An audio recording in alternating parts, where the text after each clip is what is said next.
two books that reflect that. These two books. We're going to talk about them in a moment. This is a synthesis of the existing research on what are the capacities that are increasingly important in the 21st century, teaching and learning for the 21st century. And this is a book that examines 8 programs of teacher preparation around the world that successfully help teachers develop the skills to educate the whole child, to develop all those competencies. The third study is the study I just mentioned. We have 2 neo-studies that are now under publication. One is a study of national reforms that have successfully transformed the curriculum. So we have looked at Russia, we have looked at Poland, we have looked at Portugal, we have looked at Finland, we have looked at Mexico, Brazil. And the other one is a study of national reforms of teacher education. And we hope that in time, maybe ABEX will also translate those books into Arabic and publish them for the region. The second set of things we do is to conduct what we call informed dialogue. The premise of an informed dialogue is that practitioners, people like you, on your day-to-day work, when you solve problems, you generate knowledge. But that knowledge is very often not shared. It remains in your head. And when you leave the position, no one learns from that experience. It is lost. And so our task with this second set of activities is to find a way to capture that knowledge and make it public, use it to advance the conversation. So this book that you will receive in time is an example of one of those informed dialogues. It's called Letters to a New Minister of Education. It's a very simple thing. We engaged 10 ministers of education that had attempted very difficult reforms at a meeting like this, and we said, are you interested in reflecting on what you learned and in telling the truth so that others can learn from that? And they wrote those essays, and we gave each other feedback. They went through multiple revisions, and we published it. Of the books we have published so far, this is the most popular. I hear from total strangers. I just heard last week from a new Minister of Education in Buenos Aires who tells me this is the most useful book I have read. I wish I had read it on day 1 of my ministry. I'm hoping maybe we can do a book for this region with some former ministers of education of the region who go through a similar process. The third set of things that we do is to produce practical tools that can help teachers understand what can I do differently. Too often, I think comparative research is not very helpful. Because how good is it to know that Singapore has very high levels of achievement and that I have very low, if it doesn't tell me how do I go from where I am to where Singapore is? And simply knowing what Singapore does doesn't tell me how to get there. So what we have done is to build implementation paths, curriculum paths, to take an average teacher, a regular teacher, into building in their practice an experience where students work every day in project-based learning, where students learn to solve problems, and where gradually teachers build the capacity to move from an education that is teacher-directed to an education where the student is learning to solve and apply problems. And those materials are presented in these 3 books. And these books are not really for you. They're for teachers. They will be most helpful for teachers. Now, the way in which these books, I think, can be helpful is begin with this one, because this is very simple. It says, empowering students to improve the world in 60 lessons, 5 lessons per grade. This book has been translated into 10 different languages. It is being used in thousands of schools in at least 15 different countries. The reason it's being used is because it's very easy. Anybody can teach 5 lessons. And I invite you to read it and to look at the lessons. They're very simple. The next book in this sequence, I think, should be this one. This is harder. This book is being used, but mostly by private schools, by very excellent private schools that have very good teachers. I think this should be the end goal, but it's not easy to begin with this one. The last book in this series is this one, Learning to Collaborate for the Global Common Good. And this book will confuse most teachers because it tells them There is not a single way to do this. There are at least 7 different ways to engage your students. Here are some models. But it has been my experience that if you tell a teacher on day one, there are 7 different ways to engage your students in action, they will not do any. It's a lot easier to tell them, why don't you try these 5 lessons? And then reflect on what you learned and discuss it with your colleagues. And then gradually move them to doing more and more rigorous work. And then once they've been doing this for some years, you tell them, now you can be free from that approach. There are 7 different ways you can construct. So that's what we're trying to do. Finally, could I have the next slide? Next slide. So I've already told you that. Next slide. Next slide. So let me stop here for a moment. One of our conclusions is that the curriculum is incredibly important. I am delighted that we have reached that point because I'm old enough to remember how 20 years ago most international development organizations said curriculum reform is a very fruitless task. We shouldn't do it. It's a blind alley. It doesn't lead anywhere. The OECD used to believe this. It's only recently, in the last year, the OECD has rediscovered curriculum, and I'm very happy that they have done so. Because, of course, if your goal is to make education effective or efficient, you shouldn't tinker with the curriculum. But if your goal is to make education relevant, there is no way to do that without paying attention to the curriculum. Making education relevant is about examining the curriculum. This is a synthesis of the curriculum in Singapore. Singapore is a very interesting case study. We have examined it in great depth because it is a small country that didn't have a lot of resources, but that made education a very big priority. And they were very systematic in going through 4 phases. 4 phases to get there. One of our informed dialogues is a study of the experience of Singapore. We took a group of leaders from Massachusetts to Singapore for a week. And then we asked them, what did you learn? And what do you think Massachusetts could learn from that? And then we published that book. You can find it on Amazon. Anyway, one of the things I love about Singapore is how they have produced a very easy way to communicate their curriculum, which is this slide. I have visited many schools in Singapore, and I asked teachers in Singapore, as I do in other places, so what do you try to do when you teach the kids? And what I have learned in many years in this field is that the teachers who are not very good cannot give you a very good answer to that question. Maybe they tell you, well, I want my students to learn how to read or to learn math, but they don't have a fully formed vision for what they're trying to do. The best teachers are trying to develop a person. The teachers that are beginning, they're focused on the content, they're focused on the subject. They teach math to a student. The best teacher teaches a student, and they teach them math and science and other things. And in Singapore, when I have interviewed teachers, they all make reference to something like this. And look at it. It's a summary of their curriculum. At the core is the development of ethics. Basic assumption is no society can function if it doesn't have an ethical core that brings people together. Around it, you have the competencies they hope to develop. And these competencies include what in our book, Teaching and Learning, are the key competencies in the 21st century. They belong in 3 big categories: cognition, self-knowledge, and relationships. So self-awareness, self-management, social awareness, relationship management, responsible decision-making. Then you have the capacities people demonstrate on a day-to-day basis: communication, collaboration, information skills, civic literacy, global awareness, cross-cultural skills, and critical and inventive citizen. On the goal of producing a confident person, a self-directed learner, an active contributor, a concerned citizen. Now, what is interesting about that slide? It doesn't include language. It doesn't include math. It doesn't include science. It doesn't include history. It doesn't mean those things are not taught in Singapore. Of course they're taught.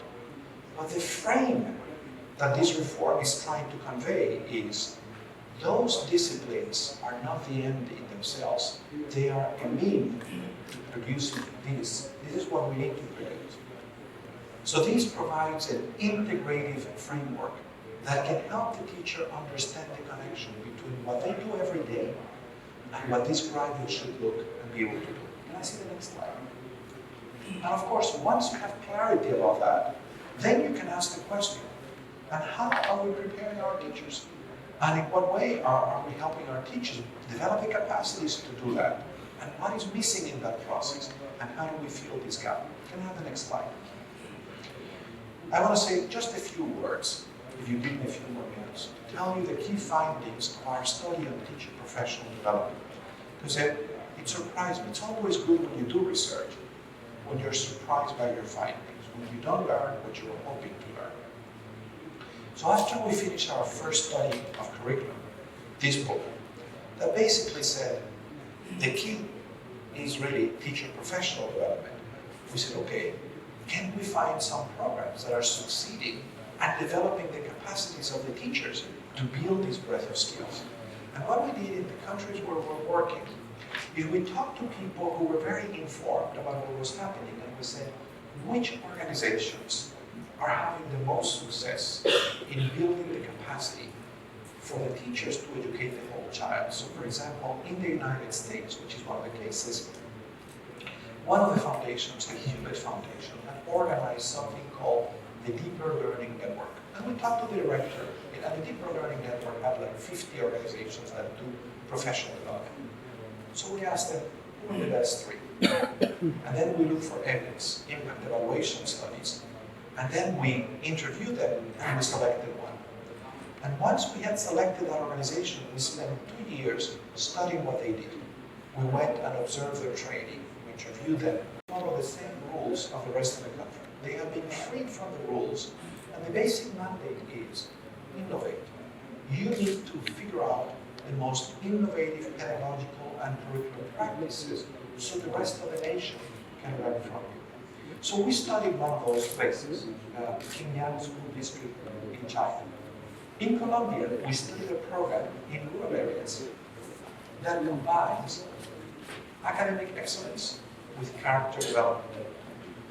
In India, we studied a program that cultivates life skills among very poor kids.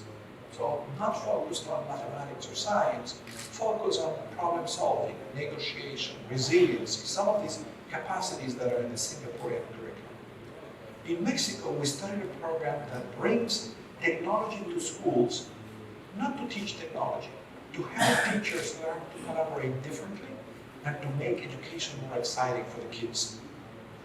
In the US, we studied a program called Expeditionary Learning that combines academic excellence and character development. And finally, in Singapore, we studied the program of principal development, school principal development. Now, on the surface, you might say, why did you study these programs? Why didn't you study 7 science programs or 7 character development programs? Because our logic is that if there is a shared DNA of how teachers can be learned, you should find it in programs that are trying to do different things. Essentially, what we're trying to discover is how do you help adults who are educators learn and change their ways. Next slide. So these are, next slide, this is how we did it. These are some of the findings. Number 1, all of these programs reflect a conception of adult development that understands that what adults do is situated in a social context. And they try to change that context. What is that context? The school. None of these programs assume that you can take a teacher out of the school, bring them to a center, give them a lot of new ideas, and then bring them back, and then anything is going to change because the context hasn't changed. The peers haven't changed, the supervisor hasn't changed, the principal hasn't changed. So all these programs, instead of training individuals, try to train enough people in the school so they change the culture of the school. I'll give you an example of why this is so important. Many years ago, I was advising a curriculum reform in a small country, Paraguay. Paraguay had made a big effort in transforming the curriculum, and they were training people. And the first thing we did was to conduct a series of focus studies with teachers. And we asked them, how is the reform going? And they said, not very well. I said, why? Because the government brings us for a week to these wonderful trainings in these beautiful hotels. We get excellent food, we have a great time.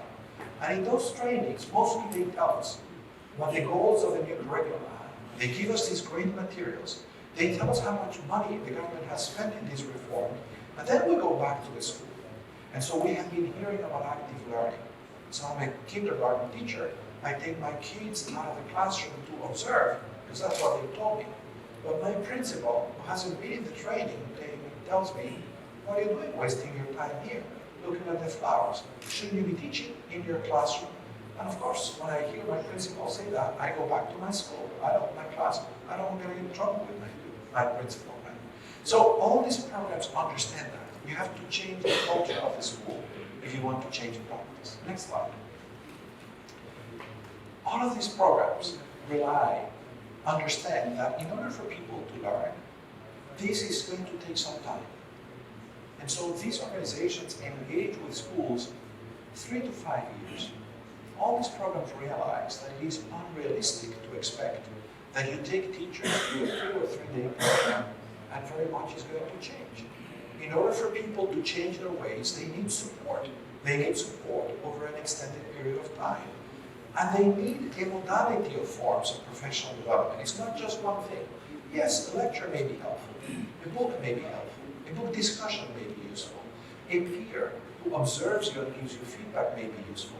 An actual research project may be useful. But what is most useful is to do all those things. Then you really learn deeply. It's how we all learn, right? In your field, when you studied in a particular field, you didn't study in a single way. You studied in multiple ways the subject that you were studying. It's the same thing. Next slide. They use a variety of forms of professional development, is what I was just saying. Next slide. These programs help the teachers develop a variety of capacities. They're not just about teaching them a new technique, a new way of teaching literacy, classroom management. These programs develop the whole teacher. This program helps these people develop as individuals, develop the capacity to collaborate with their peers, and develop the skills to teach the children. Next slide. So the emphasis is on cognitive skills, social-emotional skills. Next slide. Professional development includes many varieties. Next slide. About 80% of the training happens in the school. There's a combination. There's a little bit that happens outside the school, but most of the training happens inside the schools, in networks, not schools alone, networks of schools that have some kind of a central entity, a teacher professional organization, a civil society organization that serves as the mobilizer that connects these networks and makes it possible to take lessons learned in one place to another place. Next slide. There are many partnerships. Part of what these organizations do is build all kinds of partnerships that increase the capacity of the school. Next slide. Yeah, next slide. Changing the culture of the school. Measure. Next slide. Okay, let me stop you. One last slide. I know I'm out of time. And so finally, the question is, how do we take these ideas and bring them to practice? We have tried to take these ideas and express them into simple protocols, simple lessons, simple routines in books like this. So that's what I wanted to offer this morning. I apologize that I took a little longer than I had planned. Do we have any time for questions or reactions or not? It's supposed to be like 30 minutes, and we're already over 30 minutes. We'll leave it for if there is any questions, like if. So we do have time for some questions. Yeah, like for around five minutes, just perfect. Like that. Yeah. Perfect. So if you have any questions, any reactions to what you have to say, we're already doing those things in our country. There is nothing new for us, and which would be wonderful to know. تفضل.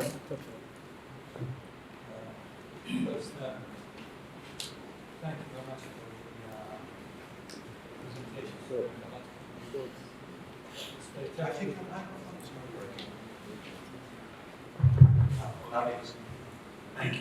And especially my colleague, when you talk about the computer. I met you, I apologize. No, that's okay, because that's the point. It takes time to do this, and process the information. And you both have the And you same get- classes. Yes, and you get a lot of information today. Same thing, you get a lot of information from you. We need to digest and think about it.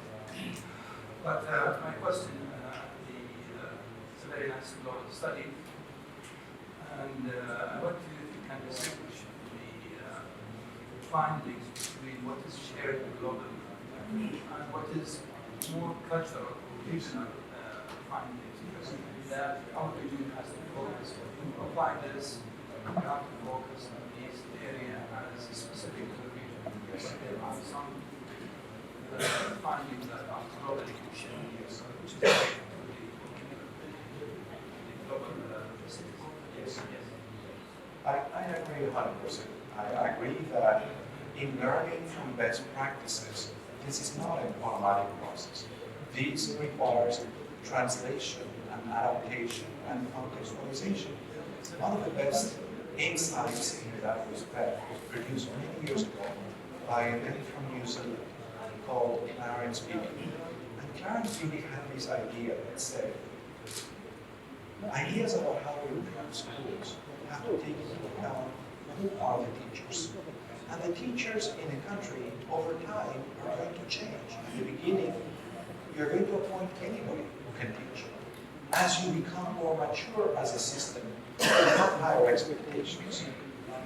If you don't take that reality into account, you may transfer ideas from a system where you have teachers at one stage into a system where teachers are at a different stage, and it's not going to work unless you make a transition. I agree with you. Yes, God.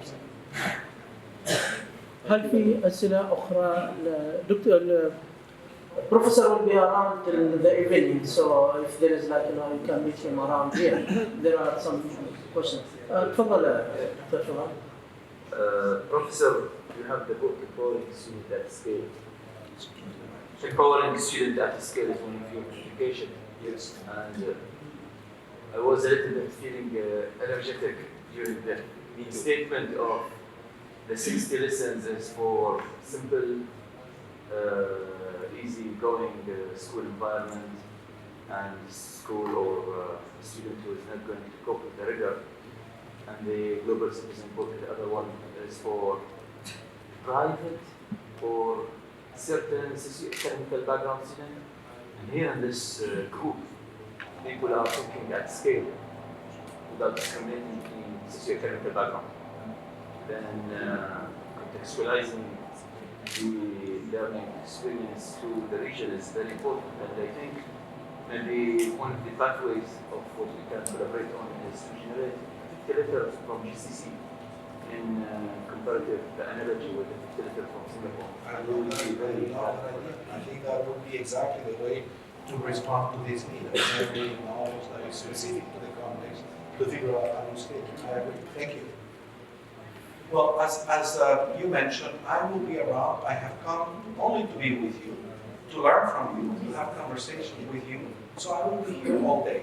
And I will be delighted if during the breaks you want to have a conversation. I'm sure that I will learn from that. I will also send you, I was just this weekend in Abu Dhabi in the Kudua Forum, and I prepared for them a short video that has some of these ideas, but in more detail. I will be sending you a link for that so that you can share it with your teams. I agree with you, we all need time to process information. So you will be receiving a link to that video, which you can see, but you can also share it. Thank you so very much for your attention. It has been such a pleasure to be in your company. Thank you, Professor Fernando. And as I said, he is available all the day, so you can meet him around anytime till he travels. Thank you again. ندعوكم الحين إلى دكتور علي. ابن صحفي ولا ابن صحفي؟ لا صحفي ولا ابن صحفي في العربي.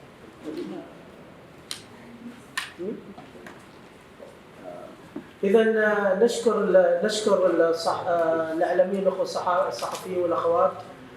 بنستأذنكم بنبدأ اجتماع مغلق خاص بمكتب التربية بالمجلس التنفيذي. لذا نشكر ونتمنى إن شاء الله نشوفكم في فعاليات أخرى. جزاكم الله خير.